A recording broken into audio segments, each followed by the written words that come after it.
बहुत प्यारे मुक्तक और बेहतरीन अशार से नवाज रहे थे भाई रामू। एक बार उनके लिए और तालियां बजा दीजिए। उन्होंने बहुत अच्छी शुरुआत आज के इस कवि सम्मेलन में करी है और निश्चित रूप से जो कवि आएगा वो अपने हिस्से का श्रेष्ठतम ही देकर के जाएगा। इस बात की आश्वस्ति हमें है। हमें पदम अलवेला दादा तक पहुंचना है और निश्चित रूप से उन तक पहुंचते पहुंचते इस कवि सम्मेलन अपनी ऊंचाइयों पर होगा, अपने चरम पर होगा। बहुत अच्छे अशार पेश किए रामू भाई ने। उन्होंने कहा कि आप काम ये करके यहाँ सबको दिखाना होगा। एक शर्त रखी उन्होंने, कंडीशन रखी अपने मतले में कि काम ये करके यहाँ सबको दिखाना होगा, जो मिला है यहाँ किरदार निभाना होगा। मैंने इसमें एक शेर जोड़ा आप सबके लिए। मैंने भी एक कंडीशन रखी कि जो मिला है यहाँ किरदार निभाना होगा। आप महफिल में नहीं सोई बताने के लिए, कवियों की बातों पे तालियां बजाना होगा। तो बीच बीच में तालियां बजाते रहिएगा ताकि ऐसा न लगे कि आप सोए नहीं हैं। ऐसा महसूस होना चाहिए। बिल्कुल जीवंत होकर, जागृत होकर के इस कवि सम्मेलन को सुनते रहिएगा। अब मुझे उस कवि को बुलाने का मन हो रहा है जो थोड़ा सा नटखट भी है, लेकिन उसके नटखटपन में भी कहीं न कहीं देशभक्त की भावना भी है। शिवम कुमार आजाद बहुत प्यारा अनुज है मेरा, बहुत हाजिर जवाब है। पिछले दिनों 3 लड़के आपस में बात कर रहे थे। एक ने कहा हमारे पिताजी नदी में कूदते थे, नाले में निकल जाते थे। दूसरे ने कहा हमारे पिताजी नाले में कूदते थे, नाले में कूदते थे, नदी में निकल जाते थे। दूसरे ने कहा हमारे पिताजी नदी में कूदते थे, समुद्र में निकल जाते थे डुबकी लगा के। शिवम कुमार आजाद ने कहा इनमें कौन सा बड़ा कमाल करते थे? कमाल तो हमारे पिताजी करते हैं। उन दोनों ने पूछा आपके पिताजी क्या करते हैं? शिवम कुमार आजाद ने कहा हमारे पिताजी पानी की टंकी में कूद जाते हैं और टोटी से निकल आते हैं। तो ये ऐसे ऐसे कमाल करने का हुनर जिसके पास है, बहुत अद्भुत कवि है। मैं चाहता हूँ उससे बुलाऊं, लेकिन राष्ट्रीयता का रंग उसके मूल में है। वो कई देशभक्त की भावनाओं से ओतप्रोत कविताओं को पढ़कर के आपको रोमांचित करने की सामर्थ्य रखने वाला रचनाकार है। और निश्चित रूप से उनकी कविताओं को आप सुनेंगे तो आप सब रोमांचित होंगे।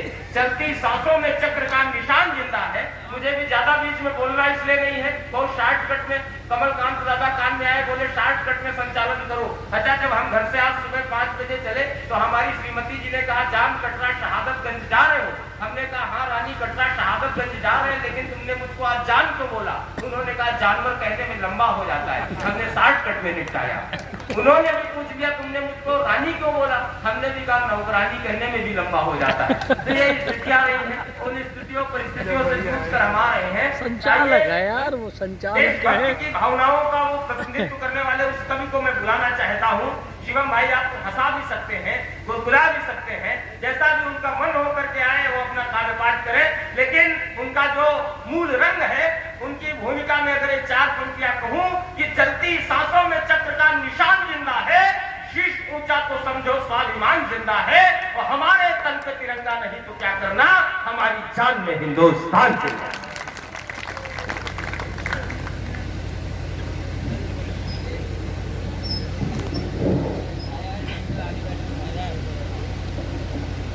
बहुत बहुत धन्यवाद भैया, आपने बहुत अच्छे से सभी लोगों को उठाया। मैं ईश्वर से कृपा करूंगा कि भगवान आपको ऐसे ही उत्तर उठाता हो जाए। कुछ लोग गलत समझ रहे हैं, लेकिन मैं चाहता हूं कि मेरे भैया जितने बड़े ऊपर उठते जाएंगे, इनके पीछे पीछे मैं भी चला जाऊंगा। चाहता हूं एक बार नीरज पांडे जी के लिए जोरदार तालियां बजाइए आप। बहुत धन्यवाद। आज इस गाँव में पहली बार आना हो रहा है और यकीन जानिए बहुत अच्छा लग रहा है, इस वजह से भी कि इस गांव में हमारे बहुत आदरणीय बड़े भाई साहब कमलकांत जी को इतने चच्चाओं का आशीर्वाद पता चला कि अगर इतना अखिलेश के साथ उसके चच्चा आशीर्वाद दे देते तो आज वो मुख्यमंत्री होते। लेकिन मैं धन्यवाद देना चाहूंगा आपको, कमल आपके तमाम चच्चा के साथ केवल चच्चाओं का आशीर्वाद नहीं, बब्बाओं का भी आशीर्वाद है। और ऐसे ऐसे बब्बाओं का आशीर्वाद उनके ऊपर जो उनसे उम्र में छोटे हैं लेकिन बब्बा है। बब्बा है तो है, अब घर कौन क्या सकता है। लेकिन मुझे आज बड़ा अच्छा लगा, क्योंकि असल में चाचाओं की जिंदगी बड़ी खराब है भैया। चाचा जहां ना देखो वहां बदनाम है। एक हमारे अभी बिहार वाले चाचा बदनाम हो गए, वो बेचारे दिल्ली पहुंचे, उनका भतीजा उनके साथ पहुंचा, लेकिन चाचा ने एक भी बात नहीं मानी। इसलिए आप भी धन्यवाद के पात्र हैं कि तमाम चच्चा आपको आपका आशीर्वाद देने चले आए। ये बिरले लोगों के साथ ही होता है, वरना लोग चाचाओं का आशीर्वाद पाने के लिए बहुत ज्यादा तरसते हैं। मैं चाहता हूँ एक बार इस श्रेष्ठ काम के लिए जो तमाम बड़े कवि आदरणीय दादा अलवेला जी का तो आज डेट बड़ी घिरी हुई थी, लेकिन बड़ी मशक्कतों के साथ वो यहाँ पहुंचे हैं और उनके दर्शन करना बड़ी सौभाग्य का विषय रहेगा, क्योंकि हम तो अगली बार भी आ जाएंगे, ऐसी कोई बात नहीं है। लेकिन आप मेरा कहने का मतलब कुछ और है, आप नहीं समझे, क्योंकि बहुत जगह तो अलवेला जी को केवल दर्शन करने के लिए बुलाया जाता है। जब लोग बताते हैं 85 साल के, तो लोग ये देखने के लिए बुलाते हैं उनको 85 साल का कवि सम्मेलन में कविता कैसे पढ़ता है। चलिए एक बार मैं चाहता हूँ, ये सब मजाक की बातें हम सब आपस में हंसी टिटोली बहुत देर तक की जा सकती है, लेकिन या ये कुछ कविता की बात हो और मैं उससे पूर्व चाहता हूँ कि हम सभी कवियों का विशेष सौभाग्य है कि एक कविता की वो पीढ़ी जिसके सामने हम लगभग तीसरी या चौथी पीढ़ी होंगे और वो पहली पीढ़ी के कवि आज हमें आशीर्वाद दे रहे हैं, तो यकीनन आप सभी के लिए गौरव का क्षण है। आदरणीय अलवेला जी की यहाँ उपस्थिति है, मैं उन्हें प्रणाम करता हूँ और उन्हें प्रणाम करने के बाद मैं 4 पंक्तियों से शुरुआत करना चाहता हूँ। देखना चाहता हूँ यहाँ के लोग कैसा सुनते हैं। आप सभी चाचाओं से मेरा निवेदन है कि 2-4 घंटे के लिए मुझे भी अपना भतीजा मान लें। चलिए। कि शारदे को करूं मैं तो सो नमन। खुल जाना है सभी को, कवि सम्मेलन यहीं से शुरू होना चाहिए। देखिए कि शारदे को करूं मैं तो सो नमन, शारदे को करूं मैं तो सो नमन, मंच के मेरे सब बंधुओं को नमन, मंच के मेरे सब बंधुओं को नमन, और फूल के जैसे बैठे हैं बागान में, फूल के जैसे बैठे हैं बागान में, मेरा श्रोताओं को है हजारों नमन। जिंदाबाद जिंदाबाद, हजारों नमन, मेरा श्रोताओं को है हजारों नमन। मेरे बहुत बहुत धन्यवाद, इतने अच्छे श्रोता मुझे आज तक कहीं नहीं मिले। मन कर रहा है ट्रक लेके आता है, घर पे ले जाता लेकिन बहुत अच्छा सुनते हैं आप सभी लोग। अक्सर हम शहर के कवि सम्मेलनों में यज्ञ कायपाठ करते रहते हैं, लेकिन इतनी अच्छी मानसिकता के लोग नहीं मिल पाते और इतना अच्छा दृश्य भी नहीं मिल पाता। देखिए कितना अच्छा दृश्य है। यही मुझे ये 4 पंक्तियां भैया याद आई, जहां जहां से पंक्तियां याद आ रही हैं मैं वहीं से सुनाता हुआ चला जाऊंगा। देखिए 4 पंक्तियां आपके गांव के लिए आपको अच्छी लगेंगी, आप खुद ही ताली बजाएं। देखिए कि पीपल के तले पान ठंडी छाँव आ गए, तो जागना होगा। पीपल के तले एडवांस पेमेंट मत करिए, पहले इस्तेमाल करो फिर विश्वास करो। लक्ष्य घड़ी साबुन। पीपल के तले पान ठंडी छाँव आ गए, तुमने बुला या मेरे इधर पाँव आ गए, पीपल के तले पान ठंडी छाँव आ गए, तुमने बुला या मेरे इधर पाँव आ गए, और शहरों में गीत गा के जब ये दिल नहीं भरा, शहरों में गीत गा के जब ये दिल नहीं भरा, कविता सुना ने हम तुम्हारे गाँव आ गए। कविता जिंदाबाद जिंदाबाद, गाँव आ गए, शहरों में गीत गा के जब ये दिल नहीं भरा, शहरों में गीत गा के जब ये दिल नहीं भरा, कविता सुना ने हम तुम्हारे गाँव आ गए, कविता सुनाने हम। बहुत धन्यवाद। और इस तराई के लोगों, एक 4 पंक्तियां और बड़ी नई सी याद आई हैं मुझे। भैया आप शायद पहली बार पंक्तियां सुनेंगे, आपको बहुत अच्छी लगेगी, देखना। इस तराई के क्षेत्र में जब हम आ रहे थे तो यहाँ आते हुए जो प्रमुलित मन हो रहा था, जो यहाँ के वातावरण से, यहाँ की हवा से जो जैसा लग रहा था, वहीं से 4 पंक्तियां नई सी और याद आई है, आपको बहुत अच्छी लगेंगी। देखिए बहुत नई पंक्तियां हैं, मैं आपको सुनाना चाहता हूँ। संभवतः किसी दूसरे तीसरे कवि सम्मेलन में पढ़ रहा हूँ, आपको बहुत अच्छी लगेगी। देखिए कि बुलंदी पे जो पहुंचा दे यकीनन अर्श जैसी बहुत सुंदर, है। बहुत सुंदर। बुलंदी पे जो पहुंचा दे यकीनन अर्श जैसी है। बुलंदी पे जो पहुंचा दे यकीनन अर्श जैसी है। यहाँ पर कामयाबी भी बड़े उत्कर्ष जैसी है। यहाँ पर कामयाबी भी बड़े उत्कर्ष जैसी है। मेरे गालों को छूती है तो ये महसूस होता है। मेरे गालों को छूती है तो ये महसूस होता है। हवा इस गांव की माँ के सुखद इस स्पर्श जैसी है। हवा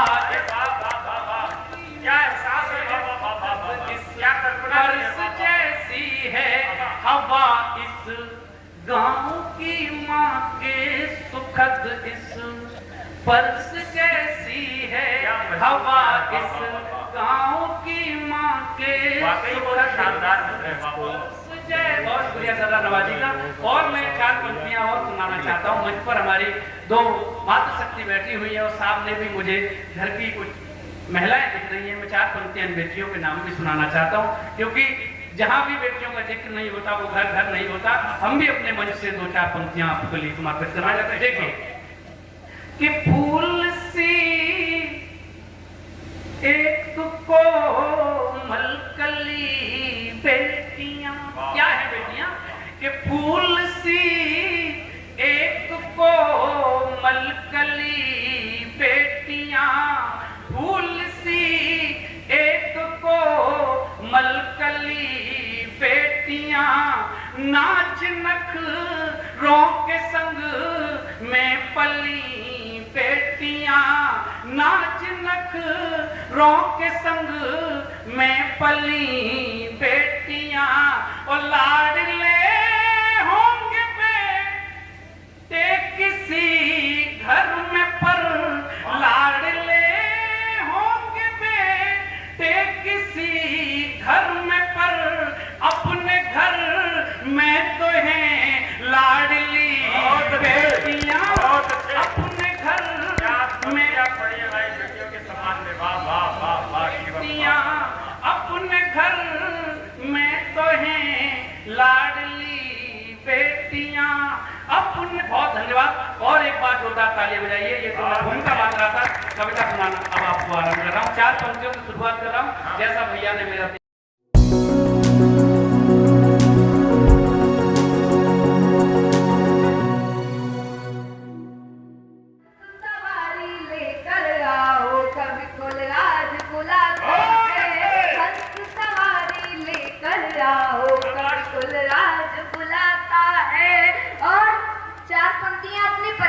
आप सभी के आंगन में रखती हूँ।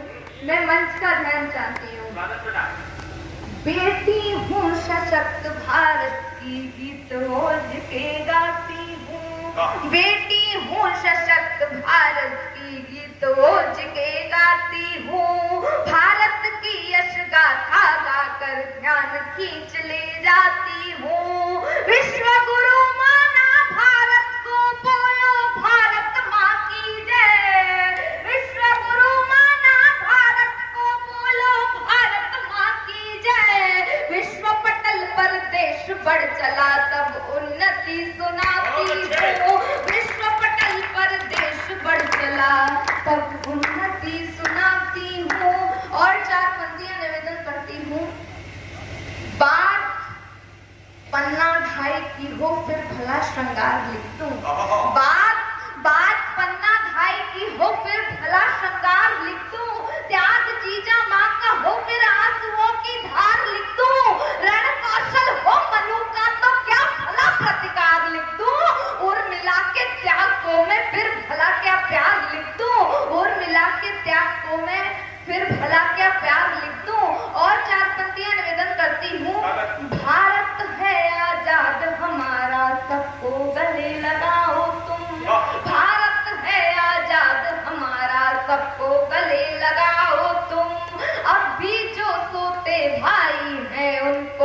सूरत जगाओ तुम। भारत का खाते पीते हैं गाते गीत विरोधी के, आस्तीन के सांपों को अब घर से मार भगाओ तुम। आस्तीन के सांपों को अब घर से मार भगाओ तुम। और 4 पंक्तियां निवेदन करती हूँ। यूपी है भय मुक्त हमारा, आज सुरक्षित नारी है। यूपी है भय मुक्त हमारा, आज सुरक्षित नारी है। बुलडोजर बाबा के आगे गुंडागर्दी हारी है। गुंडे मजनू चोरों चक्के डर के मारे कांप रहे। गुंडे मजनू चोरों चक्के डर के मारे कांप रहे। अवध बनारस जीत लिया है, मथुरा की तैयारी है। अवध बनारस जीत लिया है, मथुरा की तैयारी है। और 4 पंक्तियां निवेदन करती हूँ। पुत्र की करनी पर जो माता आंख बांध खुश होती है, पुत्र की करनी पर जो माता आंख बांध खुश होती है, निश्चित ही उनकी संतानें कुरुक्षेत्र में सोती हैं। बनकर जो धृतराष्ट्र पुत्र में क्रोध अहम भर देता है, देता दोष दूसरों को, खुद वंश नष्ट कर देता है। कर्ण सरीखा मित्र भाववत जब कुमार पर चलता है, धर्म और मर्यादा गजकर अंदर अंदर जलता है। अधर्म पर जो भरी सभा में मौन निहारे जाते हैं, भीषम द्रोण कर्ण से योद्धा रण में मारे जाते हैं। बोलिए भारत माता की, भारत माता की वंदे। एक बार पूरा सदन जोरदार तालियां बजाकर बिटिया को आशीर्वाद दे। बहुत बहुत आभार। अधर्म पर जो भरी सभा में मौन निहारे जाते हैं, भीषम द्रोण कर्ण से योद्धा रण में मारे जाते हैं। और 4 पंक्तियां निवेदन करती हूँ। देश अगर संकट में हो तो आगे बढ़ना पड़ता है। देश अगर संकट में हो तो आगे बढ़ना पड़ता है। मातृभूमि की रक्षा के हित सबको लड़ना पड़ता है। संकट की घड़ियां हो तो फिर जातिवाद का भेद नहीं, प्राण न्यौछावर हो रणमेलर इसका हमको भेद नहीं। दुश्मन दल को मार गिराने यत्न यही करना होगा। देश धर्म की खातिर सबको एक बार मरना होगा। जो भी भाई वतन के हित में मरने को तैयार नहीं, भारत में ऐसे लोगों को रहने का अधिकार है।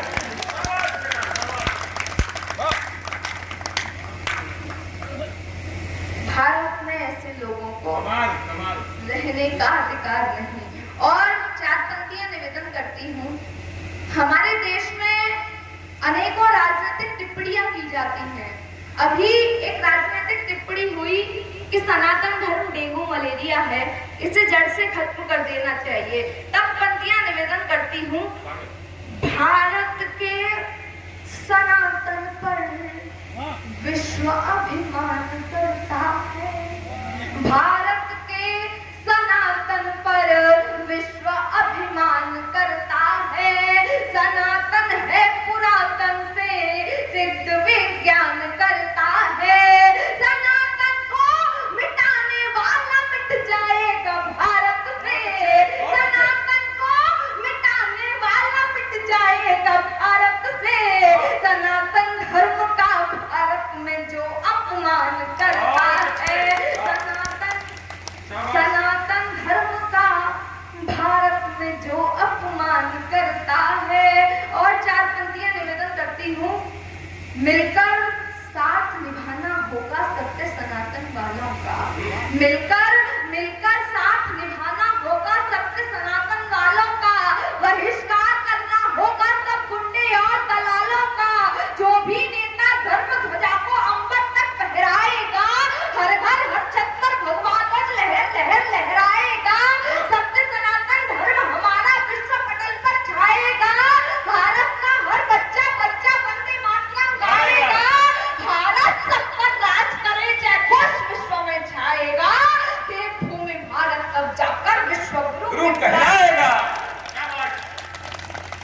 देवभूमि भारत तब जाकर विश्व गुरु कहलाएगा। और विगत 500 वर्षों में अयोध्या जी में क्या क्या घटना घटित हुई संक्षिप्त रूप से आप सभी के मध्य रखने का प्रयत्न करती हूँ। मैं मंच का ध्यान चाहती हूँ। हुआ विक्षिप्त धाम रघुवर का जन जन मन में खिन्न हुआ। उस समय क्या क्या हुआ था अयोध्या जी में? हुआ विक्षिप्त धाम रघुवर का जन जन मन में खिन्न हुआ। पुरुषोत्तम श्री राम लला का धाम अवध में भिन्न हुआ। अवधपुरी में भक्त जनों पर अनगिन अत्याचार हुए। कट्टर मुगलों के समक्ष तब हिंदू सब लाचार हुए। कर निर्माण बनाई मस्जिद बहुत बड़ा आघात हुआ। ढांचा ध्वस्त हुआ मस्जिद का न्यायालय को ज्ञात हुआ। मुगलों की छोड़ो हिंदू भी जन्म प्रमाण मानते थे। न्यायालय में कतिपय हिंदू सीमा कभी लानते थे। न्यायालय में राम भद्र जी ने ध्वज ऐसा गाड़ दिया। वेद पुराण और मानस ने गिन गिन एक प्रमाण दिया। सब कुछ सुनकर रंजन जी ने ऐसा न्याय सुनाया है। पुरुषोत्तम श्री राम लला का मंदिर भव्य बनाया है। बहुत बहुत आभार। पुरुषोत्तम श्री राम लला का मंदिर भव्य बनाया है। बना राम का धाम अवध में भगवान ध्वज फहराया है। और 22 जनवरी के बाद अनवरत 2 करोड़ लोगों ने प्रभु के दर्शन किए। और इस समय क्या चल रहा है अयोध्या जी में, मैं पंक्तियां निवेदन करती हूँ। बना राम का धाम अवध में भगवा ध्वज फहराया है। भव्य आरती सरयू तट पर केसरिया रंग छाया है। बंधन द्वार और रंगोली घर घर भव्य सजाओ सब। दीप जलाकर घर आंगन में दीपावली मनाओ अब। खूब किए संघर्ष जिन्होंने ये दिन देख न पाए हैं। जीवन धन्य हुआ हम सबका फिर से शुभ दिन आए हैं। शुभ दिन है अपने जीवन में दर्श अलौकिक पाए हैं। बरस 500 बिता राम जी निज मंदिर में आए हैं। हर घर हर छत पर भारत में भगवा ध्वज फहराया है। गर्व करो सब हिंदू मिलकर राम राज्य आया है। गर्व करो सब हिंदू मिलकर राम राज्य आया है। और एक छोटा सा गीत आप सभी के मध्य रखती हूँ। मुझे आप सभी का आशीर्वाद मिले। राम है राम है राम है राम है राम है राम है राम है राम है। मेरे रघुवर का सजता अवध धाम है। राम है राम है राम है राम है। हमने सब ठाकुर बोले कि तुम सबसे बड़े देशभक्त हो, बनिए तो उदाहरण दे के समझाइए। तो बनिए ने कहा आइए और ले गया। और स्टेशन की पिछली दीवार पे मोटे मोटे अक्षरों में लिखा था देशभक्त बनिए।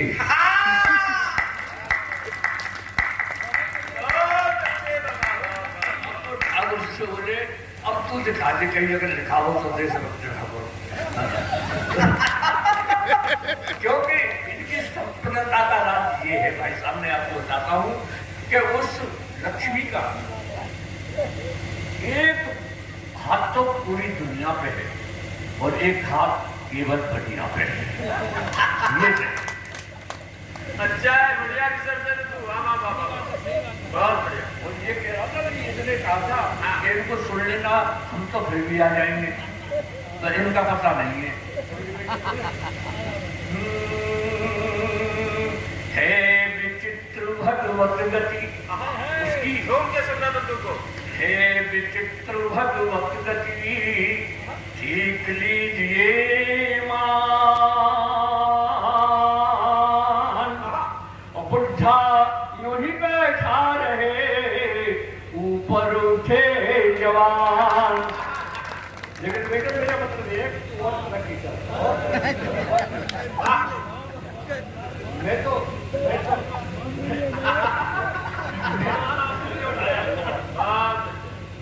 बहुत तरक्की कर ली और तरक्की कर। वैसे उम्र है 55 साल की, लेकिन कॉन्फिडेंस अभी होता। अभी मेरे साथ कमलकांत जी थे, इनकी इतनी बढ़िया कविता हुई। वहाँ एक ऐसी बात चला रही उन्होंने कि जो ज्यादा बढ़िया पढ़ता है उसको स्मृति चिन्ह बहुत भारी दिया जाता है। बहुत बड़ा है। नहीं बता दो कितना बड़ा मिला था आपको? इतना बड़ा। ये कमलकांत के लिए भी ताली बजानी दो। ऐसा स्मृति चिन्ह नहीं होने को नहीं, भाई ये तो पहली बार किया है, बहुत अच्छा लगा। यादवों ने दिया था वहाँ पे बिसौली में। कहता हूँ साहब, अपने मंच पे आपने साझा नहीं किया? है ना भाई? क्या सोचते हो मुझमें कॉन्फिडेंस नहीं है? क्या सोचते हो मुझमें कॉन्फिडेंस नहीं है? वो वक्त पहचानने का सेंस नहीं है, और वक्त पहचानने का सेंस नहीं है। कॉन्फिडेंस भी है, सेंस भी है, वैरायटी भी है, पर क्या करूं इस उम्र में बैलेंस नहीं है। हो रहा है, एक बार और बजा तो मेरे चांस शुरू हो सकता हूँ क्या बात। और साहब ये कहते हैं ना कि इतनी उम्र हो गई तुम्हारी, किसको पता है किसकी कितनी उम्र पड़ी है। इसकी एक एक पंक्ति सुनना साहब, किसी को पता नहीं है। किसको पता है किसकी कितनी उम्र पड़ी है, ये जिंदगी है मौत से बेखौफ लड़ी है, ये जिंदगी है मौत से बेखौफ लड़ी है। प्लेटफॉर्म वो परलोक का खाली नहीं अभी, प्लेटफॉर्म वो परलोक का खाली नहीं अभी, मेरी जिंदगी की ट्रेन आउटर पर खड़ी है, मेरी जिंदगी की ट्रेन आउटर तालियां पंक्तियों के साथ न्याय नहीं किया आपने। एक बात सुने, बहुत सुधार करते और जोरदार तालियां बजाते दादा का अभिनंदन करते। चलिए साहब, वैसे मैं एक अध्यापक रहा और बहुत बड़ा कोई इंटर कॉलेज या ऐसा नहीं था, प्राइमरी में गांव के स्कूल होते हैं उसमें अध्यापक रहा। 2000 में वैज्ञानिक, लेकिन 50 साल पहले की बात मुझे अपनी कभी कभी याद आ जाए तो हंसने था। मैं कक्षा 2 में मात्रा सिखा रहा था। मात्रा सिखाने के बाद मैंने पूछने का क्रम शुरू किया क्लास में, मैंने कहा बताओ लड़की इसमें कौन सी की मात्रा लगेगी, छोटी की कि बड़ी की? कोई नहीं बोला। मैंने कहा यार अभी तो तुम्हें बताया था, बताओ कोई तो बता सकता है। एक खड़ा दो मां साहब, मैं बताऊं क्या? बता, पहले लड़की दिखाओ, छोटी होगी तो छोटी की मात्रा लगाएंगे और बड़ी होगी तो बड़ी की मात्रा। ऐसा भी चलता है। फिर मैंने पूछ लिया रामनवमी क्यों मनाई जाती है? बोले मां साहब जब श्री रामचंद्र जी 8वीं पास करके 9वीं में आए तब से रामनवमी मनाई जाती है। और साहब एक दिन मुझे हेडमास्टर ने संस्कृत के घंटे में भेज दिया। मैं संस्कृत तो जानता नहीं था, मैं हिम्मत करके चला गया। मैंने कहा कुछ भी होगा तो किसी तरह से शब्दों का अर्थ नहीं होगा तो अनर्थ सब जरूर करूंगा, गारंटी से। तो साहब मैं चला गया, एक श्लोक आया, उसका मैंने क्या अनर्थ किया देखिएगा। श्लोक था त्रिया चरित्रम पुरुषस्य भाग्यम देवो न जानात कुतो मनुष्य। और मैंने इसका अर्थ किया था त्रिया चरित्रम पुरुषस्य भाग्यम। मैंने कहा स्त्री के चरित्र को देखकर पुरुष भाग गया। कहाँ भागा? देवो न जाना, ये देवता भी नहीं जानती के वो तो मनुष्य, मनुष्य तो कुत्ता है। आज के लड़के बोले मां साहब रोजाना आप भी आकर कीजिएगा, वो शास्त्री तो कुछ भी नहीं पढ़ाते हैं, आप भी आकर के। मैंने तो ऐसा पढ़ाया है। आइएगा इस उम्र की बात करता हूँ। मेरे जैसे आपने कभी क्या क्या गायी का बात कर रहा हूँ, सुनिएगा। अभी अभी जैसे मेरी उम्र का मेरे जैसा आचरण करें जो बूढ़े लोग, उन्हें कभी नहीं व्यापता ग्रह कलेश का रोग। और मेरा जैसा क्या आचरण हो सकता है? एक क्या है ये बुढ़ापा? बस खो मत लापा। एक एक पंक्ति सुनिएगा। क्या है ये बुढ़ापा? बस खो मत लापा, खिलता हुआ रंग रंग होना चाहिए। बहुओं बेटों के रंग में करो न भंग, टाइम पास करने का ढंग होना चाहिए।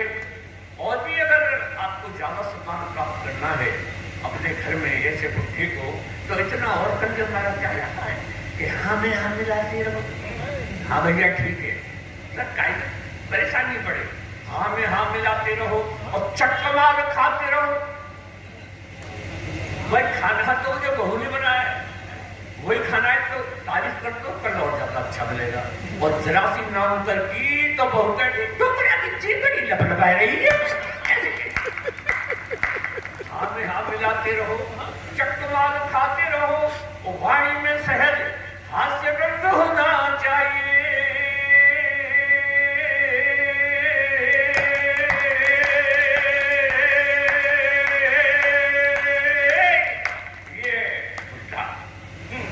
लेकिन जितनी देर मैंने आलाप लिए उतनी देर तालियां चाहूंगा। अगली पंक्ति अगर आपकी अच्छी मेरी अच्छी हो, वाणी में सहज हास्य रंग होना चाहिए, और इस बुढ़ापे के जीने का मजा है जब प्यारी प्यारी गुड़िया का संग होना चाहिए।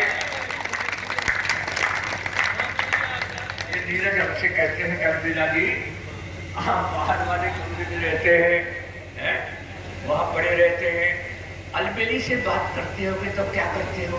मैंने सुनो नीरज, मैं तो बाजार से पूजा की घंटी ले आया हूँ, अलबेली के कान में के घंटी बजा दूं तो समझ लो तुम्हें बुला रहा।